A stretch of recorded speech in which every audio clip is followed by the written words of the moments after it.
প্রতি বছর বানভাসী ঘাটালের যা অবস্থা হয় তারপর এটা যেন একটা সুখবর।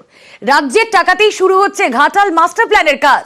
মুখ্যমন্ত্রীর ঘোষণা অনুযায়ী নতুন বছরে কাজ শুরু, বিধানসভায় জানিয়ে দিলেন সেচ মন্ত্রী মানস ভুঁইয়া।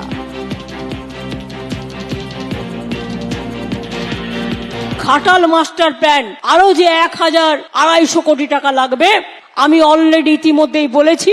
এগুলো ফেস বাই ফেস করতে হয়, 3-4 বছর টাইম লাগে।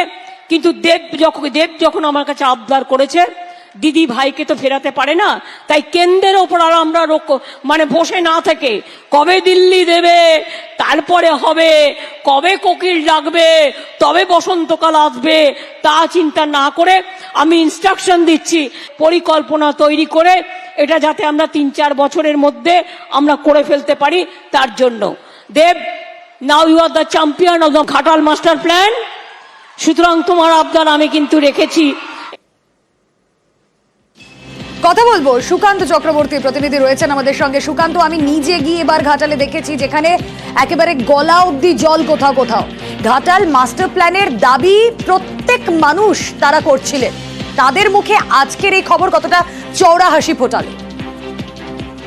দেখো রুমেলা, এক কথায় ঘাটালবাসীর মুখে হাসি ফুটেছে, কারণ তাদের দীর্ঘদিনের যে দাবি ঘাটাল মাস্টার প্ল্যান, সেই মাস্টার প্ল্যান অবশেষে বাস্তবায়িত হতে চলেছে এবং রাজ্য সরকারের হাত ধরে সেই কথাই জানিয়েছেন রাজ্যের সেচ মন্ত্রী আজকে বিধানসভায়। আর এর ফলেই কিন্তু ঘাটালবাসী খুশি। মূলত ঘাটালের উপর দিয়ে বয়ে যাওয়া যেসব নদী, চন্দ্রেশ্বর, কোলাটপাই সহ বেশ কিছু নদী খাল, সেই খালগুলিকে সংস্কার করা হবে। তার জন্য কত টাকা, সেই বরাদ্দও কিন্তু ঘোষণা করেছেন মন্ত্রী মানস রঞ্জন ভুঁইয়া। এক কথায় ঘাটালের যে জলে প্লাবিত হয় প্রতি বছর ঘাটালের লক্ষাধিক মানুষ, সেই জলকে দ্রুততার সহিত বের করে রূপনারায়ণে কিভাবে ফেলা হবে, এই নিয়েই কিন্তু পরিকল্পনা সেই বাম আমল থেকে হয়ে উঠেছিল। এবং তারপর প্রতিবারেই কিন্তু ভোট আসলে ঘাটাল মাস্টার প্ল্যানের দাবি উস্কিয়ে বিভিন্ন রাজনৈতিক দল ভোট বৈতরণী পার করেছেন।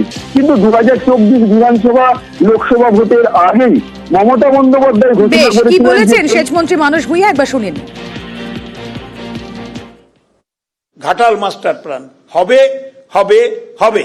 সেচ দপ্তর এই ঘাটাল মাস্টার প্ল্যান নিয়ে এগোচ্ছে। আমরা অনেকগুলি ডিপিআর করে ফেলেছি।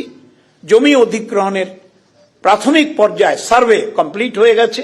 আমরা জনপ্রতিনিধি যারা আছেন, পঞ্চায়েত সমিতি, জেলা পরিষদ, তাদের ইনভলভ করছি। আমি নিজে বারবার গেছি। আবার top priority Ghatal master plan.